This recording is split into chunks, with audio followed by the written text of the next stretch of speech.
We all got on Dixon. Got to make sure we shout out Dixon. Dick, son.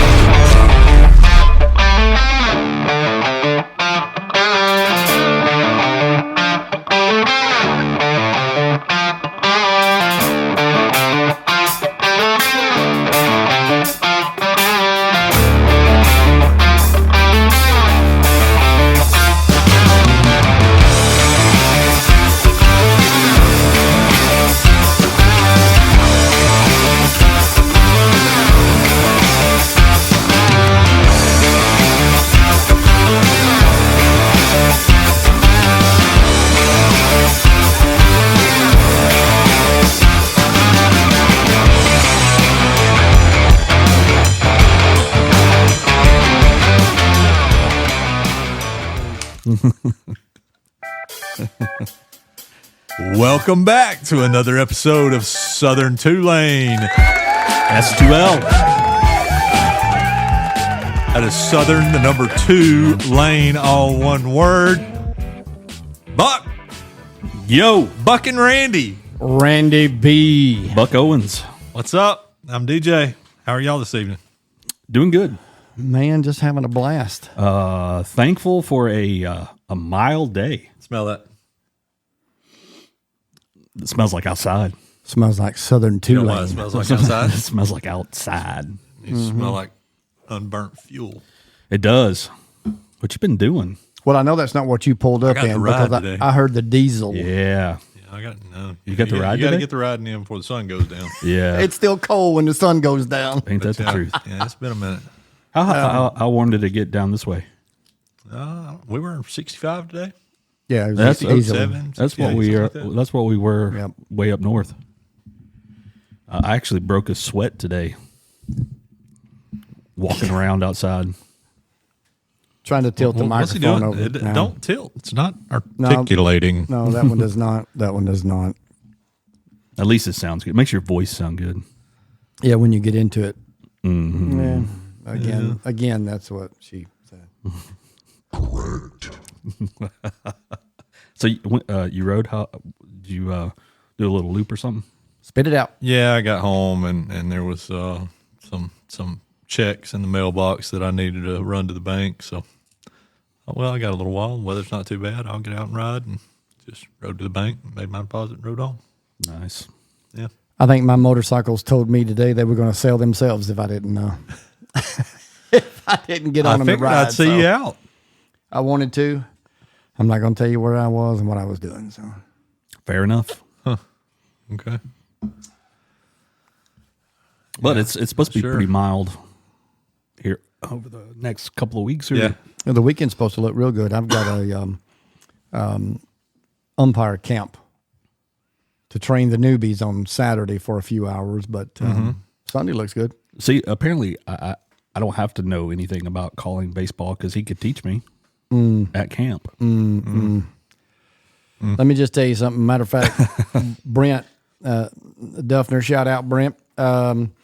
He's my partner. So he texted me earlier today and said, I saw you had some time blocked out for your trip to Daytona. He said, I hope they don't stick me with one of the newbies. There's nothing more frustrating than somebody that don't know the signs, don't know the game well, hasn't called. And I know they have to learn. We had to learn at some point, but oh my God, that's frustrating.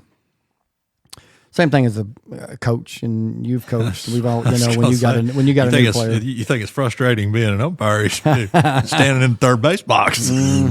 Yeah. Well, this delicate skin burns too easily. I'd have to wrap up or sunscreen every 30 minutes to keep from roasting.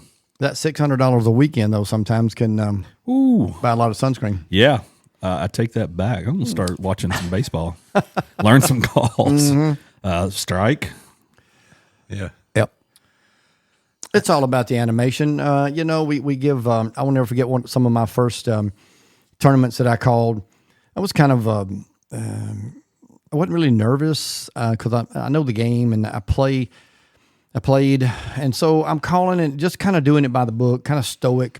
And I will never forget this pitcher Was doing pretty good, and he'd struck one out. I rung him up, and struck the second one out and rung him up. Man, the fans were going crazy, and they were all excited for him. And I was like, man, I need to be excited for this kid. Like, this is cool. Because it was like 1, 2, 3 out, 1, 2, 3 out. So the next one he threw, so this was like, so 6, this would have been 7th strike in a row, 8th strike in a row. Dude, let me tell you something. He hit that 9th one in a row. I come up out of my stance. I yanked back on the sign. I gave it a scream. And Did you give it the little hop? oh, yeah. I did. I gave it all kind of animation, man. You'd have thought Leslie Nielsen from the movies was, was giving it to us. Yeah, that's right. I remember that little dance. That was good stuff. Oh, and not only, the fans had already got him pumped up, but, it was, yeah, I don't know, empowered is the word, but yeah, he thought he was invincible at that point. How old was this kid? 13. Nice. Yeah. Yeah, I called an ump out one time in a game. He had gotten pretty animated behind the plate with my team was hitting, and then we smashed line drive or something down the gap. And, everything settled down. She made it third or something. I was like, "Hey, Blue, like we need that same level of enthusiasm on this side of the ball." That's right. Hey guys, guess what I got in the mail today? Some hog stuff. Is that what I see? got that the other day. I did. So I was inquiring about some of their rides, and it kept saying, "Well, you got to go to this place, and you got to hold up the membership guidebook." And I'm like, "Where's this membership guidebook?" I haven't gotten that. Came in the mail today. So if I do any of the rides that Hog does, and I get to the dealership or the destination that they require, I have to hold this up and the sign, take a selfie.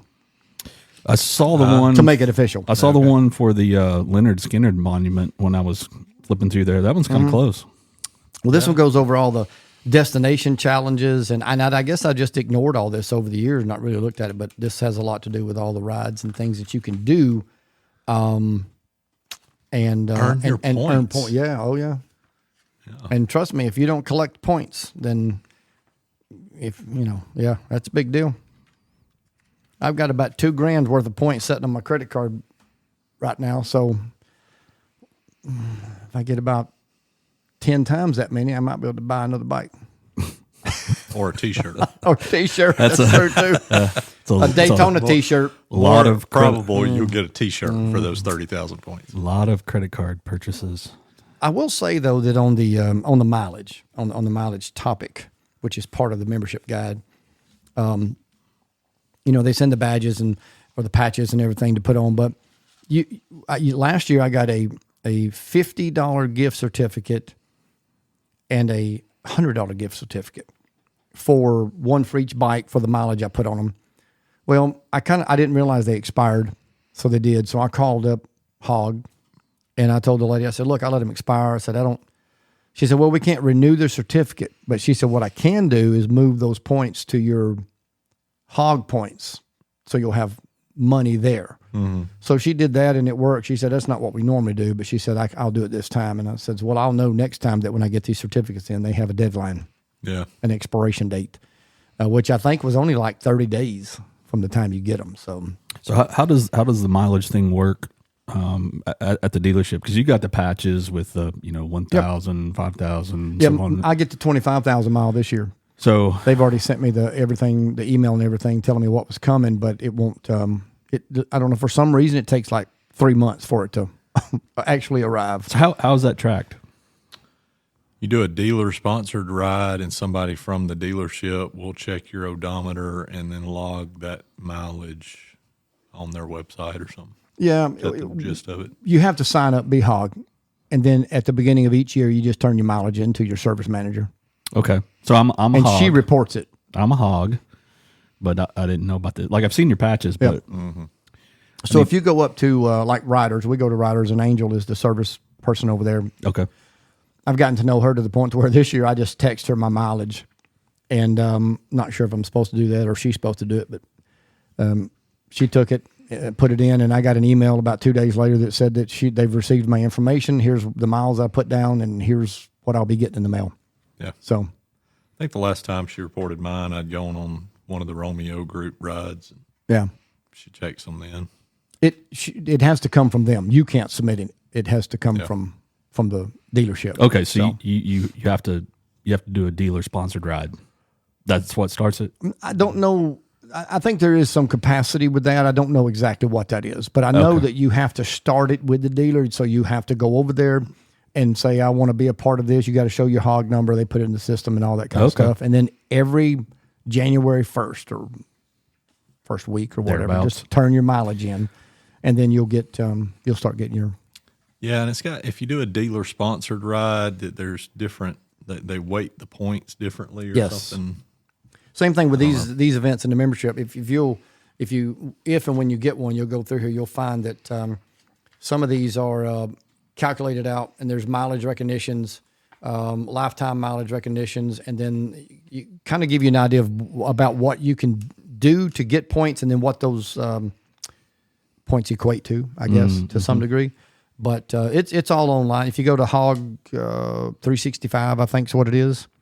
It'll walk you all through all this as well. Well, I should be getting my packet of fun, cool stuff in the mail any day now because I haven't gotten it. Yeah. Yeah, if you keep your membership up, they'll send it every year. Yeah, I'll get a certain number of points for checking in at the museum, and you check in at dealerships. You can check into each dealership once a year. yeah. So now it starts over. So every dealership that we went to last year, I checked in. So I'll start it over now. Yeah, I can't. I looked last time I checked in. I looked to see how many different dealerships I've checked in at. It told me, but I don't remember. Let me tell you what's fun. You're going down the interstate, and you're like, I don't have time to stop at this dealership. But if you'll get you, as you're driving by and hit that check-in button, it'll clock you. I think you and I did that once or twice on the way back from Sturgis. Yes. Yeah. I did it on several times going out there. Interesting. Yeah. So it's as long as you're within that kind of That geofence, whatever that is. Yes, that's correct. Yeah. So I doubt that's what it is. So do we want to, I know we have a couple of topics we want to talk about. Do we want to dive off into any more of the 2025 models and talk about them? I've had a chance to do some looking, but we don't have to. We can make that another one. I'd like to actually go to the dealership, I think, and look at some. I would too, before we try to talk more in depth about it. I've gotten some interesting feedback from some of my other buddies that ride, and they've checked them out. Haven't been to the dealerships yet to check them out, just online. Right. And everybody's raving about that purple.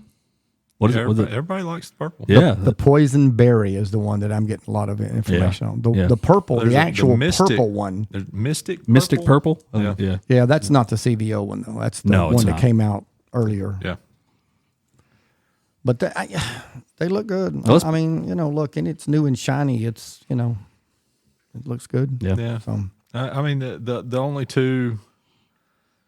So my takeaways from the release: one, I expected more out of the Softails. I would have liked to have seen, some traction control, some ride modes, something with the Softails. Right. I feel like that's overdue.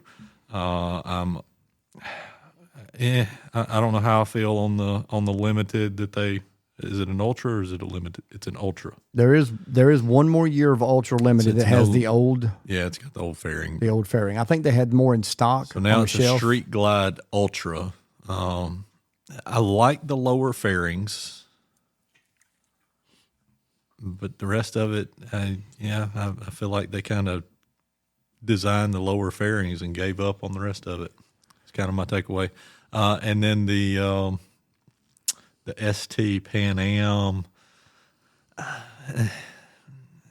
Again, I was kind of underwhelmed. I was too. I was hoping for more, and it seems. But I mean, they actually, put street tires on it. What could they have done to it?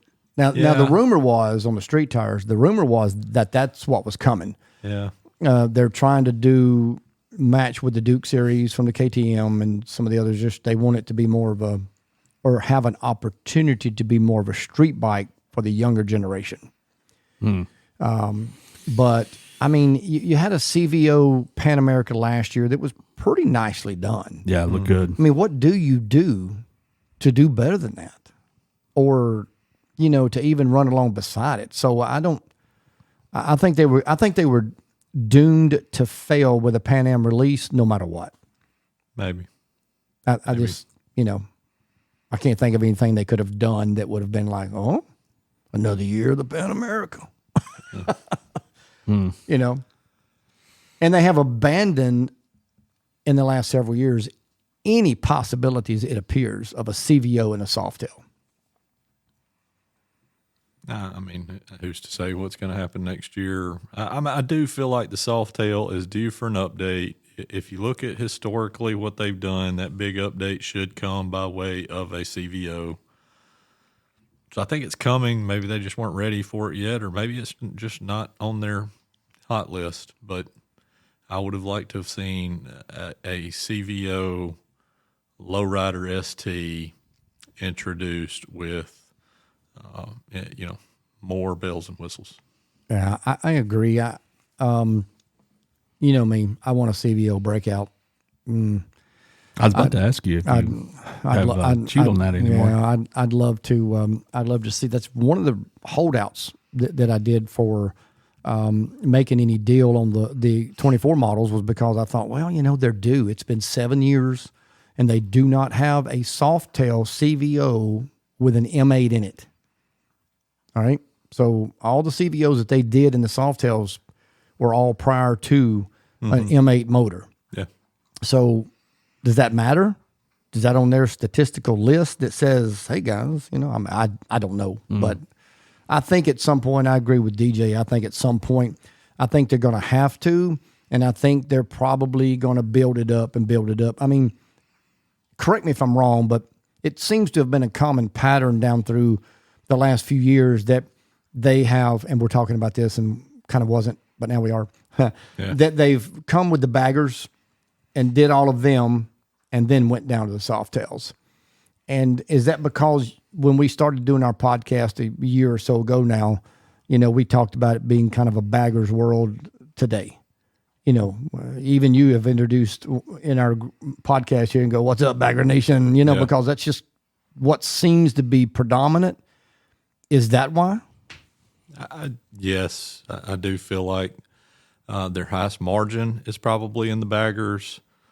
And if you're talking CVO, there's a whole lot more you can do to quote unquote make a CVO in a bagger that you can't do with Softail. I mean, is that because you can hide all the? Well, no, I mean stuff. Softails don't have bags to make them power. Softails don't have, bags to make them stretched, or whatever. I mean, what are you going to do to a Softail other than throw the whole catalog of chrome components at it? Yeah, that's a very good point.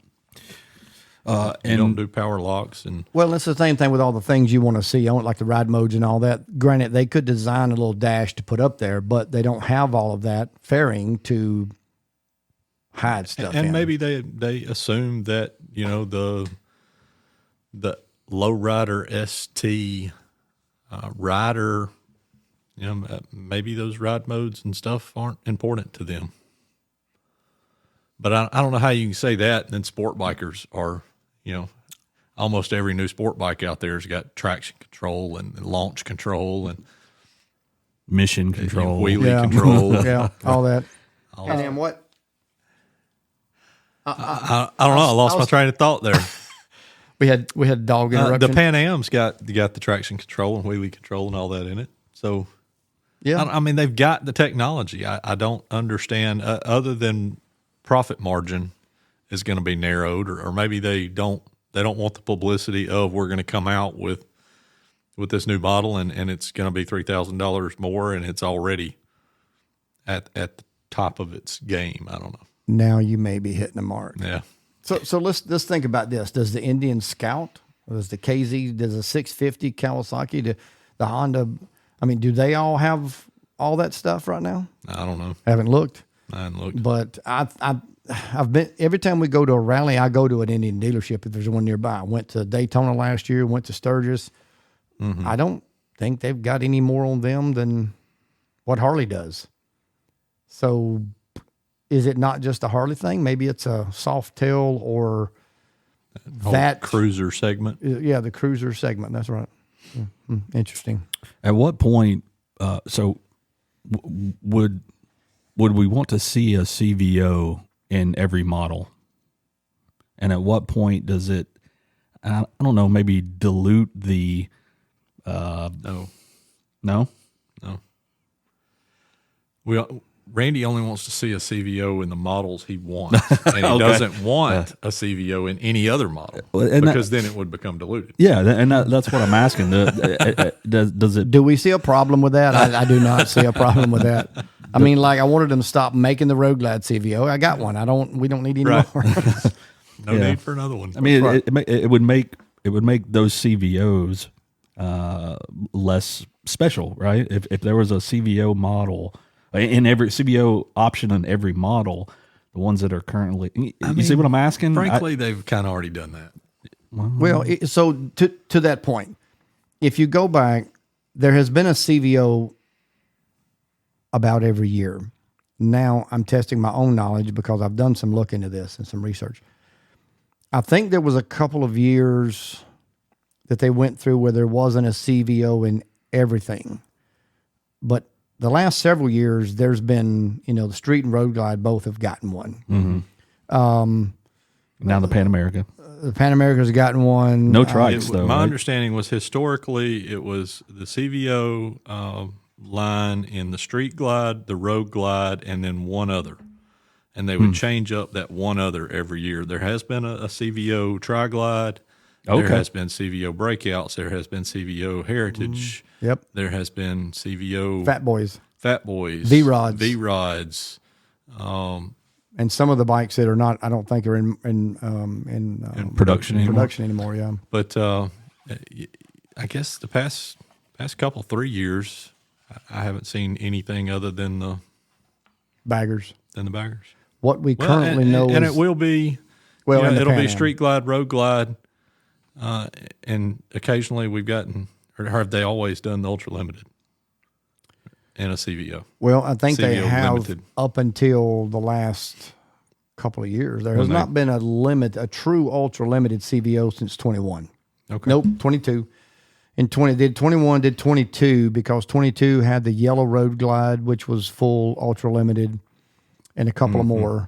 But I don't think in 23 or 24 they did. They were all Street or Road Glide, and you had to buy a tour pack for it.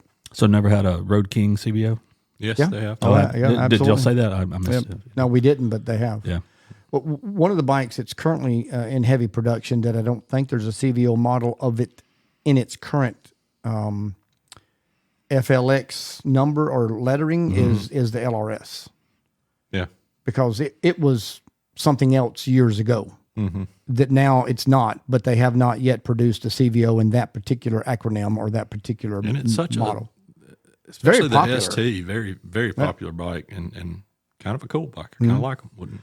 I mean, you used to have having one, but you had the Deuce, you had the Wide Glide, you had the Super Glide, you had all those bikes, and all down through the years, they all had CVO versions, and they had anniversary versions, but they eventually morphed into what we now know as the LRSs, LRS-ST, LRSTs. Did I say that right? Lowrider ST. Yeah, that's right. So basically, the lowrider production model is took all their places. Okay. And it's that's what John Eli rides, and the Woodies have got one, and you see them all the time. They're popular. Here's the thing: the STs come with the 117s in them. They have the bigger motors, like some of the other bikes. So, that's a lot of power with a smaller, lighter weight bike. Wow. So pretty cool there. Yeah. Well, I just really feel like in the name of what our podcast was going to be about tonight. No script. Yeah. That it's just not fair that there's not Prepare yourself. a CVO in every category. In the name of diversity And equality. And they disincluded. Yeah, right. Yes. There should be. I think see there should be that some more transition yeah. there. I see how you transition. What he was doing was he was biding his time. Right. So yeah, that's where we were planning to go with this conversation tonight. Was the hot topic of DEI. Randy's done some research over here. He's going to be able to give us all kinds of important info. Got your reading glasses? Yeah, they're on your face. Yeah, They are. Yeah. When I first started looking at it, everything I looked that said, where was the origin of the DEI initiative that the United States currently, well, prior to January 20th, was enforcing.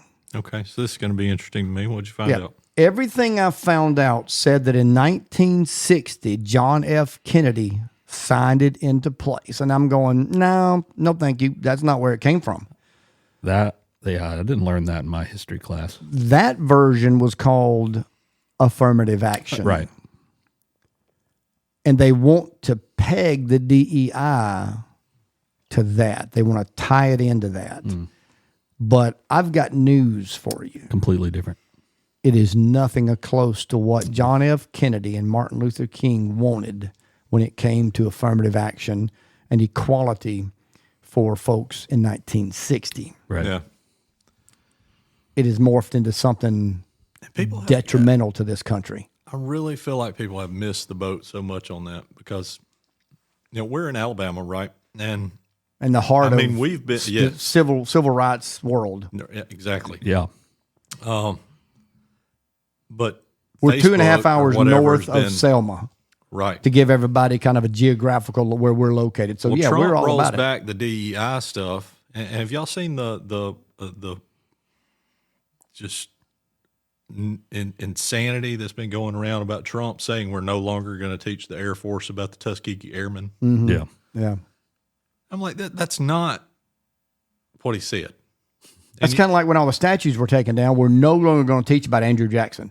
Well, that's what they meant when they took a statue. That's not what Trump meant Yeah, at all.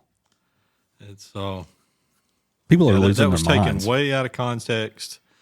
And I did some research, read about it, and look, he backed out the DEI so that the people that were in Air Force training, like there was one segment of their training that was DEI that included like a chapter about the Tuskegee Airmen, and it came out of the curriculum.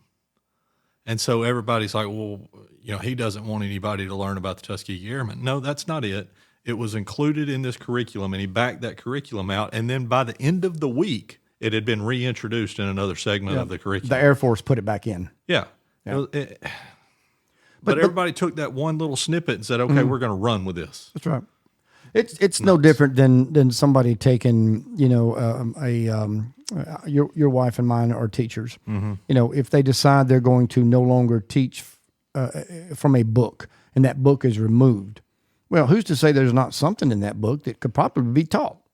But in general, they have to make a decision, and the decision is to move that book out of the shelf, off the shelf, and that's what happened there. If you look at it overall, in the strategy of how things have gone, Toyota and several other major corporations since like last August had already started scaling back the DEI initiatives and offloading them. And then after the election took place and they kind of knew what was coming, many more started on board. And then, of course, once January 20th hit, now that's just Meta, McDonald's, Ford, Harley Davidson, they're all DEI is out the door. And of course, all the pro DEI folks are jumping on board going, well, I guess, we no longer going to have diversity, equity, and equality and inclusion. Not in your form. Let's reinvent what that term stands for and about what equality stands for, and then we might can talk. Yeah, I think that's the biggest thing is there was no definition of what's going to be inclusive. Because I feel like you do have to draw a line somewhere and say, all right, we're good with this up until this point, and at this point, it's just too much. Yeah. It's too much of outside of reality. It's too much unknown. It's too much far side. However you want to coin that, I don't know exactly how to coin it, but you know what I mean? Like you let people live in this alternate state of reality, and you put up with it a little while, and then they keep going and keep going, and you give them an inch and they take a mile That's kind what of I was deal. about to say. But at some point, you got to say, you know what, we're not going down this rabbit trail. Like it's at some point, it's got to be black and white. Well, the squeaky wheel gets was the not- grease. That was not racial, but So, not my intent. but it is. I mean, but it is. In essence, it's. Let me give you an example, and this will take me just a second, but I'll try to make it fast. In the 1980s, I had a friend of mine. He was older than I was in the fire department in the city of Birmingham. He had taken the captain's test several times. Didn't get promoted. There were the African Americans in Birmingham that filed a lawsuit that they were not getting an opportunity. They won the lawsuit. So they, and look, it is what it is. One thing that you won't find from me is I won't skirt the truth. And this is truth and fact. For those at the time, they dumbed down the test so they could get more of the African Americans in management, upper leadership. All right. A few years later, fast forward, the same friend of mine who'd been turned down numerous times turns around. They all file a lawsuit. This is how screwed up we were and still are to a degree in this capacity. They won. Now he gets 10 years back pay where he should have been promoted years ago. And there's been determination that he was not allowed to promote because of his skin color. So it's just a fight. We can't find an equal ground somewhere. You can call the name Martin Luther King, you can call it John F. Kennedy, you can call whatever you want to, but the face of it is, and the name of it is equality for all. Yeah. but That's what it should be. all right. So let me. But that's a broad spectrum of. Sure. Is equality even attainable? Should it be attainable? Like I've had conversations with numerous people about all kinds of subjects, and I feel like, all right, we started this conversation of this podcast talking about baseball. So let's go back to sports, okay? Equality is, I don't think it's attainable there. Every parent is going to do as much for their kids as they can do. And so the kids of the parents that can afford the additional hitting practices, the additional clinics, the additional all this other, the best gear out there, the personal trainers, the chiropractors, the therapists, all this stuff. Mm-hmm. The protein powders and shakes and all The the pre-workouts, the supplements. post-workouts, all those right. things. You're going to provide as much as you can for your kids to give them the competitive advantage. Correct. Of course. And that's just always going to be a thing. As soon as somebody else steps in and says, okay, these people are less fortunate, we're going to provide that for them. We're going to build them a gym and a weight room. Well, then the parents are going to step in and say, okay, well, I've got to give my kids another competitive advantage. And whatever that may be. It may be Right. additional tutoring or more schooling or training online or something so their grades come up higher or something. I feel like there's always going to be a competition there, and you can't take that away. You're right. The kind of equality I think that some of these almost said morons, I guess I just said it, but these people that are losing their mind, that kind of equality is, I don't think, attainable. I agree with you. There are three things you have absolutely zero control over. You can't control when you're born. You can't control who you're born to, who your parents are. and you have no control over the socioeconomical status that you're born into, then what makes the difference? Hard work and opportunity, being born into a more affluent family. So I agree with you. I don't think that kind of equality is attainable now.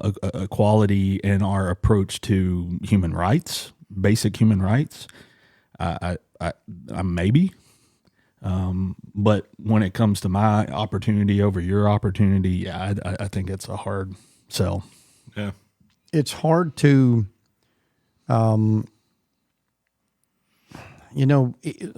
equal. Take the word equality and let's back it to equal. You and I are not equal. You're 6'4". Yeah. I'm 5'8", 180. We're not equal. Can you ride a motorcycle and I ride one? Yes. Now we're equal. So I think as human beings, there are things that we can be equal at. Right. And I'll give you another example. And all you women out there in social media land, listen hard to me, because I've been on this for the last few weeks and months, because it's really beginning to piss me off. Just gonna say it. I think I know where you're going.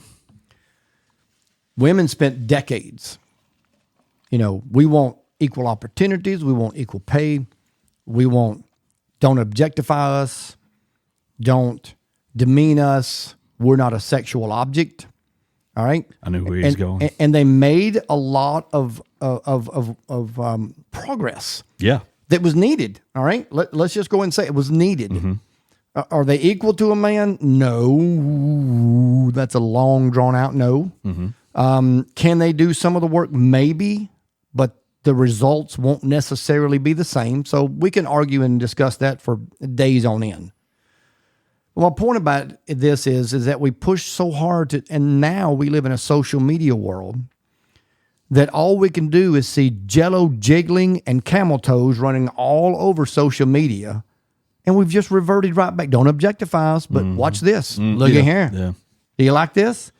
So where do you draw a line? Like a smirky grin on your face. I think my algorithm's different than his.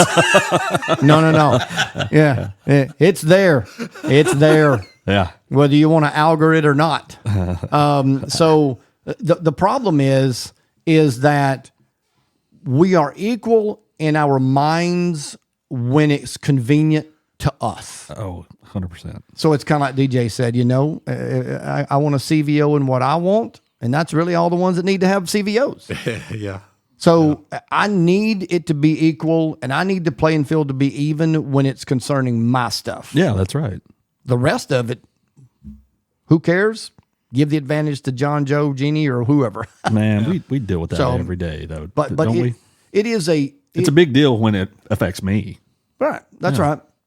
Or if I have something going on in my life, and this is where our existence in the last 16 years has come to. And yes, that 16 years means that it started in 08, 09, which was the beginning of Obama's administrations, where things started to kind of unravel. And you started having people, I just love seeing a male or female, depending on what they say they are, falling down in the middle of the floor and screaming hysterically. You're too loud. You're offending me. I need my safe space.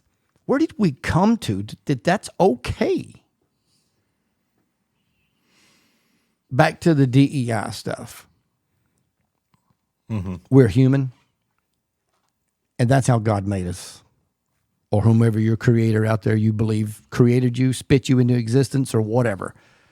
We are all made up of different strands of DNA.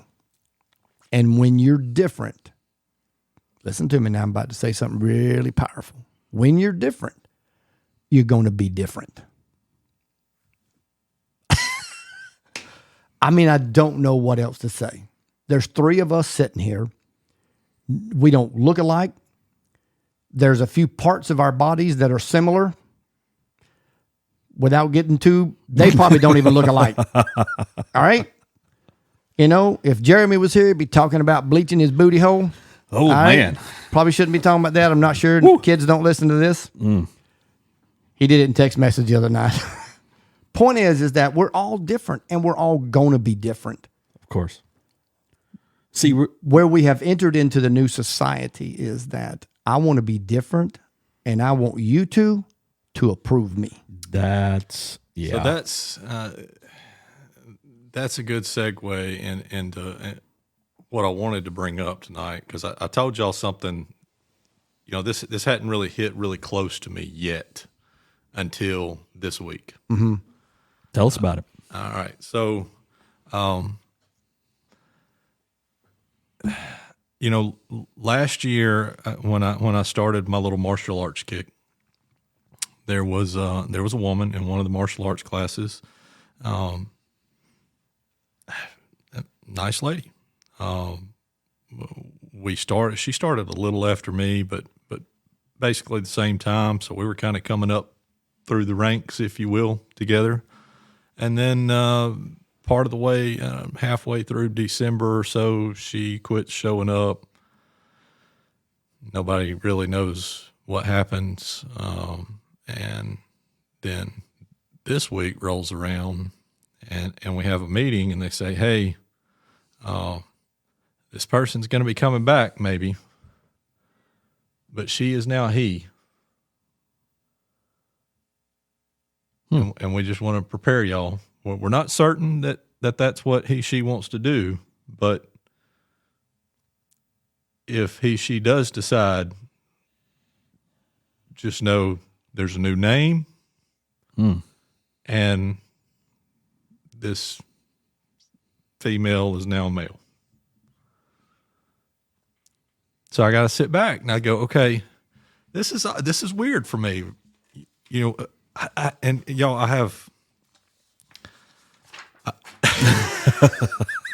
I've done martial arts with men and women, and some of them can flat out kick my ass. Like there's no shame in that. I have no problem with it. As far as I know, they have no problem with it, but I just don't know where I'm at with this, and I'm really struggling with it. Yeah, I think that's my biggest thing these days is that. And so it's like, where are you accepting from a distance? Like, okay, I'm okay with the lifestyle you've chosen because it doesn't directly affect me. On the TV screen or the computer or in another state, Yeah. or across town, or, you know, we're not hanging out in the same places. We don't have the same circle of friends, but now it's right in front of me and I'm going, I'm not sure what to do with this. And I mean, I'm a pretty open-minded, accepting guy. I believe in, you know, love the sinner, hate the sin, Right. kind of deal, Sure. right? Accept them and you know, let everything else work itself out. But this is going to be tough. Yeah. This is going to be tough. So, I mean, we're practicing martial arts techniques. I would perform those techniques differently on you than I would Shelly. Right. Sure. Well, that's what I was about to say. You're not in a bowling league. Yeah. You're not playing tennis. You're having to touch and to, Sure. you know, I don't know what the words are, but, Yeah. you know, yeah. Yeah. Now, she's going to be in my changing room. Yeah. I mean, I'm not threatened by any means. I don't think there's no sexual thing here. I mean, it's just is what it is. Like, But I don't think it has to be, you know, whether you're sexual or, you know, even the connotation from the aspect of it walking in the room or however they want to be addressed. It seems like that, and we wanted to label folks like that years ago that they were sick. They had mental problems. mm-hmm. And then it became, well, no, they don't. They just identify different. Of course, that became this whole thing. Now I identify as, a man dressing up. I mean, dressing up as a woman, or a woman dressing as a man, or we used to call them, butches, or feminine man, or whatever the terms.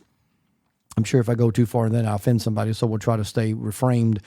Through the years, there's always been that. But today, to your point, it's not the same. And how, what if your son or your daughter, I mean, I don't know. It's just, it really is put you in a predicament. In my opinion. Do you realize what they've done? They've contradicted themselves. I was born like this. I don't control this. This is not a choice. Right. But now I identify. Right. Which is, the definition of choosing. Sure. I identify as a biker. I wasn't born a biker. I identify as a biker, right? It's kind of interesting, the language, the choice of language. Yeah. And how we've gotten to this point. And it seems like they've the liberals and the people pushing this agenda onto us, and I'm with DJ. This kind of, you do you, if you want to identify as a sack of potatoes, go for it. Knock yourself out. I find that ridiculous and frustrating because I have a son growing up in this world. But you do you. It's kind of like the thing with the helmets and the seatbelts. And the minute you start forcing me, you start spoon feeding me, then we're taking it too far. Anyway, I just want to interject that just the language of it. And now we identify as, just underscores the choice behind it. Well, we went for so many years where the gay and the lesbian groups, argued that they were born. Yeah, that's what I'm saying. That way. Yeah, that's what I'm saying.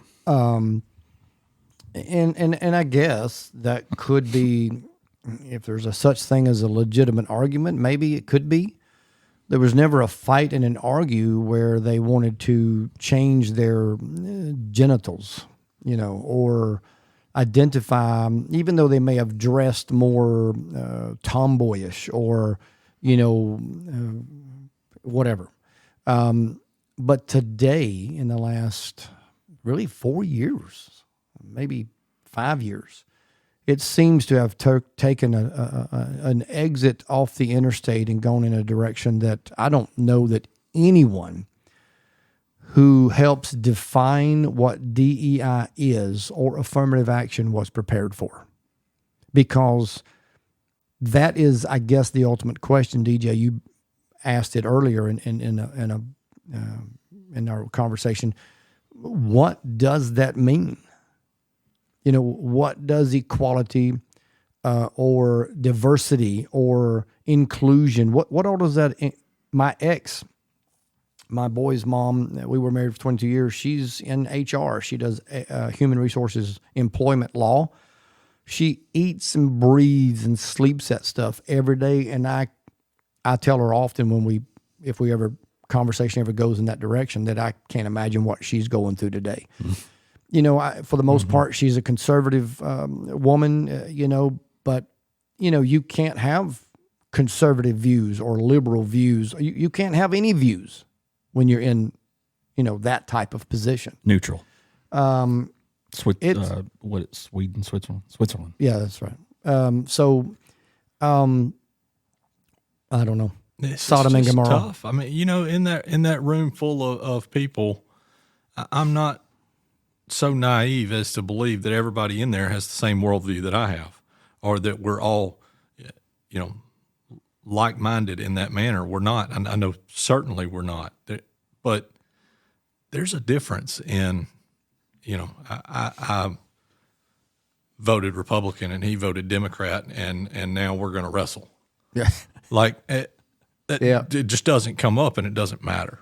Right. We still respect one another. Sure. But man, y'all don't get me wrong. The hardest part for me through this will be getting the name straight. Like I will have to have a conversation with she about it and say, look, I apologize. You were that other person for a long time, and it's going to take a little while for me to adjust, but I will. So Jeanette's now John? Something similar. Yeah. But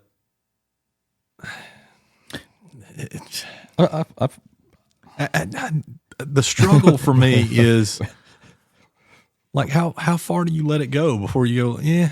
When I was in school, boys weren't allowed to have hair that touched their collars because it might be distracting to other students. Yep. You couldn't have your hair dyed, this color or this color because it might be a distraction, or piercings or whatever. Couldn't have holes and in the now blue it's jeans. just like, it doesn't matter. Come as you are. Yeah.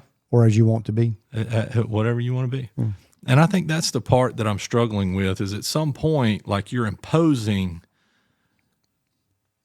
what you believe in your worldview and your openness on everybody else and expecting them to just accept it. Whereas if I was imposing my worldview on you and asking you to accept it, you would be very staunch against that. Sure. Oh, you'd right.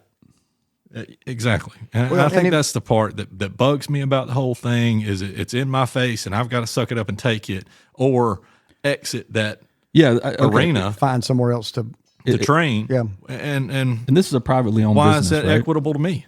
This is a privately owned business, right? It is yes. So the business is making the choice to be inclusive like this. Are they? I wonder if they're concerned about losing customers. I mean, they won't address something like that until it needs to be addressed. Right. In other words, if they start leaving, then they'll address it. They're not going to tell him no, because they're probably hoping that they don't have to. yeah. Here's the thing. So I get your frustration over I it, buddy. talked to. It's been a couple of years ago. I talked to a friend of mine, umpire friend of mine, actually. He's African American, black, whatever. I don't know what's politically correct these days. And this was words out of his mouth. And I have heard this being discussed online in social media camps and surroundings with the gays and lesbians. No trans and all that mess. They fought hard to find themselves a place. A gospel song will come out many years ago called "Finding My Place in This World." Women fought hard. Blacks fought hard. Gays, lesbians, they fought hard to find a place. And now with all of this, my granddad used to say rubbish. It's confusing stuff. All this, they feel demeaned. They feel it's a slap in the face to them. Now, I'm the one saying it, and of course I'm not naming names of the ones I have spoken with, but it's out there. They're not happy with the attention getters that are looking for, I want to be a 17-year-old male and compete in women's sports and win a championship. They don't understand that. Some will probably say they do or attempt to blend in and follow along, but many do not. Because I identify as a squirrel, the same intent from affirmative action should pass to me. That's right. Because we're the same. That's right. But we had to change that to the whole modern terminology of diversity, equality, and inclusion to bring in the extra letters on the end of, the LBG. Because the LBG was the original. Yeah. 3 versions. I'm choosing my words correctly here. I see your wheels turning. That's why I'm speaking slowly. Looks painful. But, if I'm not mistaken, and I'm not an expert on this, so, I guess if you feel need to correct me, please do. But, they were and then we changed the affirmative action to another acronym or to another terminology so we can add letters and just keep going. And before long, we're going to have 26 of them. Mm-hmm. I don't know. Yeah. I don't know. I will say this. I'm going to speak here from several years ago, I was pastoring the church and saw somebody down the street one day. I had been working at the church and went down to get me a drink or something. I don't remember what. Anyway, hey, I know you. You're shook hands, got a name. Well, I would come down there, but I'm gay. Like, that's almost a quote. Now, that's been 20 years ago. Mm-hmm. And I'm like, why does being gay stop you from coming? Well, people make past judgment and all this kind of stuff. I said, well, I ain't going to lie. There'll probably be some there that will. I said, but our name of our church was Family Worship Center. I said, it says Family Worship Center. It doesn't say, anti-gay assembly place or whatever. I said, if you want to come to church, I said, you come to church. Yeah. You come and tell you, I'll come meet you at the door. We'll walk in together. Mm-hmm. What would have happened after that? Well, my prayer would have been that he found God, and then him and God can work all that out. Mm-hmm. But the whole premise of I'm not allowed in that club is what has created the monster of people shoving it down our throats. Because we're in the club of humanity. And I don't want to use the word normal because people hate that these days. But we're in the club of Americans, male and female. We work hard. We try to make a living for our families. We want to be happy, take a vacation every now and then, put our kids through college, grow old, and die. All right? That's not good enough for some of these people. They need to stick a stick in that pot and stir it up and make us like and live and be among what they call normal or everyday. I don't know. Yeah, I'm opposed to that. I just am. It's those lines between, all right, are we going to allow it? Are we going to tolerate it? Are we going to accept it? And then are we going to encourage it? Right. And that's where it gets blurry for me a lot of times. Does accepting it translate into encouraging it? Technically, I would probably say yes, maybe, but no. I think you can separate the emotion out of it. I think you can accept it because it's going to happen. Whether our conversation is not going to spark a movement that eliminates, the LGBTQ movement or all that. But you can certainly separate your emotion from it and go, as long as it doesn't mess with my world, have at it. But it could, and it has. Yeah, absolutely, 100%, 100%. But I can still, I can raise my son to understand truth and make choices for himself. And then, then your hands off and you just got to go, Jesus, take the wheel. Yeah. Hope you make good choices. But I can certainly remove, I don't have to be offended by it. I can choose to not be offended. Sure. And I can choose to take the emotion out of it. Now, put me in a situation like DJ's about to walk into, and I'm gonna ask the same questions. I'm gonna struggle the same way because now it's stepped into my world and I have to deal with it. So the question would be, and I would imagine, DJ, you've probably talked about this and try to figure out what is your answer.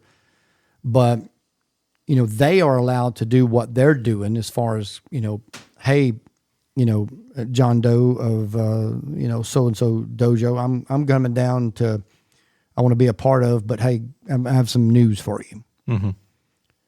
Well, it would have been nice if at that point he would have been able to say, I think it would be best if you found another, but that's not doable in this day and time.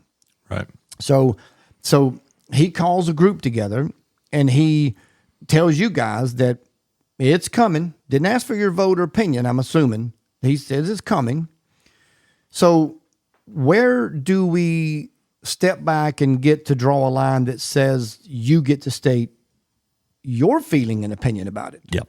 Now that side has come forward. He, whatever, has made their transition, and they're moving. But we don't get that chance. Strong point. That's the thing. Strong point. That's the thing. So if you do make, and I'll use the term we used to tell our kids growing up, if you do make a scene, then I'm talking about you as an individual. I'm not talking about you and some I'm others the like bigot. you. You're the bigot, You and are. you will be asked to leave, potentially. Yeah. We can't win. Not I don't know. Not the way the that's rules been are my, written. That's been my struggle for a few days and been on my mind because it's something I've been faced with. And, at the end of the day, I do feel like we had a friendship prior to her transition that would enable me to be frank with her and say, this is new for me, and I'm going to try my best to treat you as I would anybody else. In her mind, she may think she is a man. In the judo arena, you are mistaken.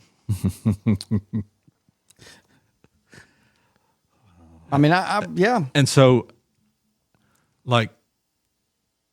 I've got to, and y'all don't take, my intent is not to, I'm going to prove a point, slam them down to the mat. It's not that. It's just. Video that, if you will, for me. That just, what's their expectation? Well, that wouldn't be the point overall. But I do at think some I point. can be open enough to say, okay, what's your expectation? Sure. And there's two ways that this person could walk in. This person could walk in and go, don't worry about it. I know it. It's probably not easy. Don't worry about it. If Absolutely. you make a slip up, it's all cool. And they could walk in and go, I'm sorry. What did you just say to me? Exactly. By God, I'm not that anymore. You will call me this and blah, blah, blah. Well, I need my safe space. Yeah. I mean, so that's the world we live in. And maybe all this concern that I've got is premature and it's not that deep. And I hope it is. And I think we're mature enough adults that it should be. I like your optimism. Yeah. And it may be about that one situation, but in general, in our world today, it's a perpetual, ongoing problem, and going to be. There's no way John Woody could have sat here during this conversation. He would have had to have got up and excluded himself, or we wouldn't have been able to have it due to his employment, nor my ex's, obviously. But at the same time, I would love to have gotten both of their feedback from the large corporate world, because I know folks out there and I hear them talk behind the lines, and yeah, it's a nightmare daily. There's potential that by asking the questions, initializing that conversation, Creating dialogue. yeah, that'll create just an even deeper layer of respect. Because anybody that knows you knows there's not a malice bone in your body. You have no ill will toward anybody, and I mean, you're inclusive. I mean, I like to think that I am. Yeah, you are, of course. And I mean, people see that. there's a look.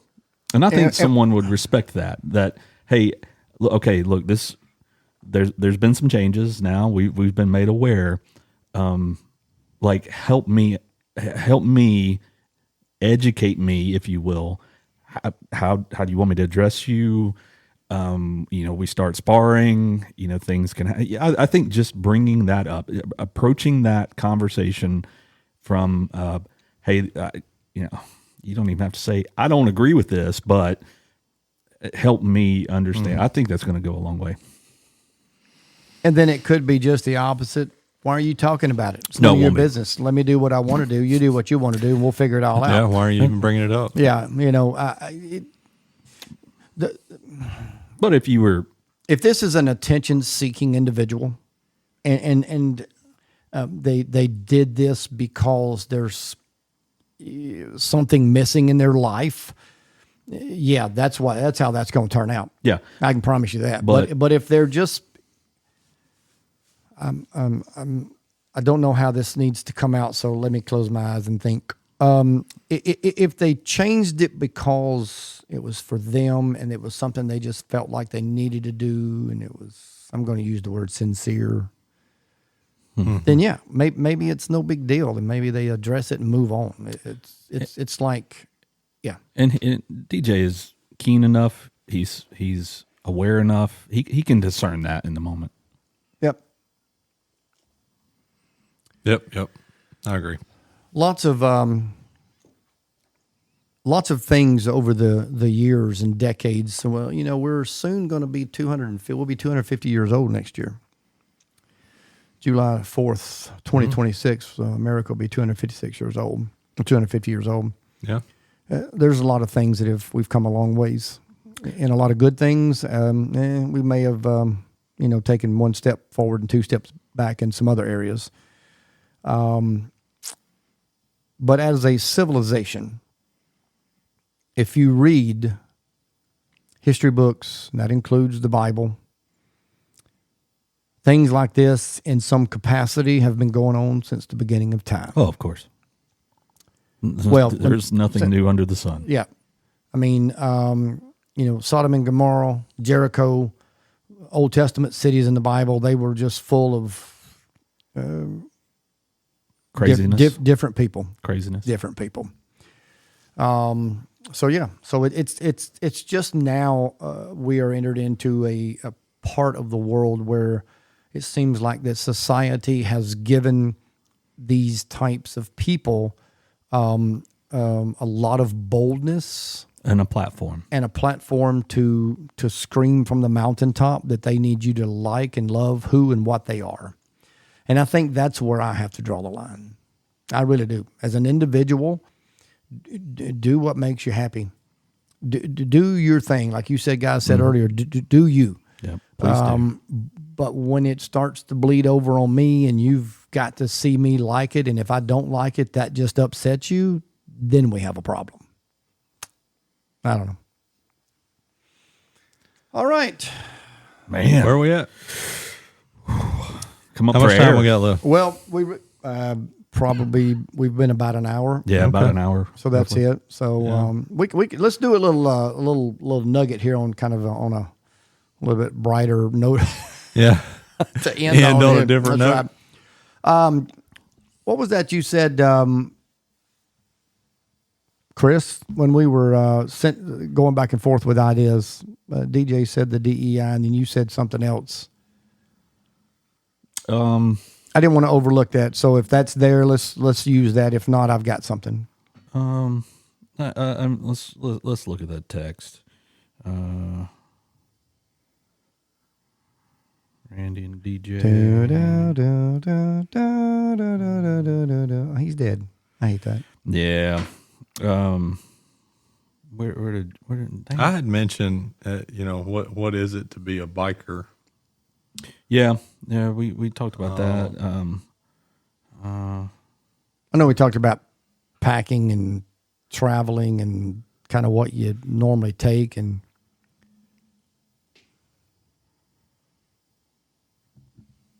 Which one was? Oh, yeah. awkward silence on the podcast, but they're looking at their phone over here, trying to find some stuff. I'll play some music here or cut this out. The DEI stuff, of course, and the motorcycle culture. Do you have to be a biker? What's the difference between a biker and a rider? And future, like the future of riding, the future of motorcycle culture. That was So and that's probably a much longer. the future of conversation. Harley Davidson, maybe, and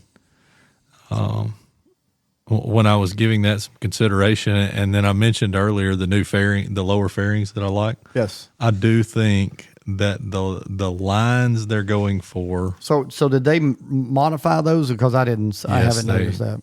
Yeah. Well, I mean, I think they bought the patent from Indian, but What? What? striking resemblance to an Indian. But yeah, the lowers are different, but they've got harder lines that look a little more modern-esque. Did they at least give the? Oh, I see it. And I like them. Did they at least put the new tank on this one? Oh wait, they Yeah, I put the new think so. fairing and everything on there. Yeah. See, I didn't see that before.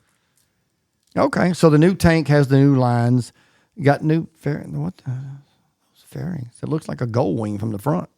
It does, and even the bat wing, like it gives the resemblance of a fixed fairing. See, they come out with that Whiskey Fire Vivid Black and even the Limited, but they didn't do it in the Breakout. He is salty. You know they can paint bikes. Should already be painted.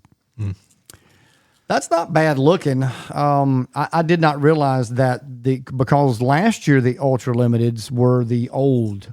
Yeah. It didn't have the new lines on the tank and the fairing and the bags. And so what does that look like? I haven't gotten a chance to see one of these in person yet. I was hoping to make it by showroom today, and I didn't. But I do feel like the new Ultra, they cleaned up the rear end a little bit. They got rid of the speaker pods. They sharpened the points on the lowers a little bit. I do think they're trying to appeal to Got the newer fender on the front tire. a new generation. I don't even want to say younger because the guys that are driving the Ultra Classics now bought these bikes when they were my age. But I mean, so looking at the tour pack, is that a detachable tour pack? it is not. It is fixed. Because they put it on there like it's detachable with the no speakers, no arm or no full backside. Yeah. Yeah, backrest. But apparently this Ultra comes in cheaper than the outgoing Ultra Limited. So you get the highlights of the Ultra Limited, but I guess they're able to lower the price without, you lose the lights on the tour pack, you lose the speakers. Are there speakers in the lowers? There's not radiators and stuff in the lowers anymore. Is that a speaker? I don't think so. I still think the only speakers you're going to get is going to be in the fairing, in the front fairing. Interesting. So I don't know if they're hitting the mark yet or not, but I do think it is a more sporty looking Ultra that should target a younger audience. I agree with that. Yeah, based on what I'm looking at. Yeah, the future of biking culture, biker culture. We should probably say that. That's a much longer conversation, at least the way I'm hearing it. Yes, in my head, and we'll probably touch on some of those things like how Harley and others are incorporating things into their lineups to try to grab attention. Yeah. Like everything else, I've got an opinion on that I don't know. We'll see when we talk about it. You guys may disagree with me entirely. Yeah, maybe we'll dive off into that on the next one. But I think they're evolving a little bit, I guess, maybe in some things they're doing. and they need to. Yeah, it's time. But I can tell you, like with anything else, I mean, evolving, but putting a price tag on evolving is not going to go over well. I know that there has to be some, all right? We get that.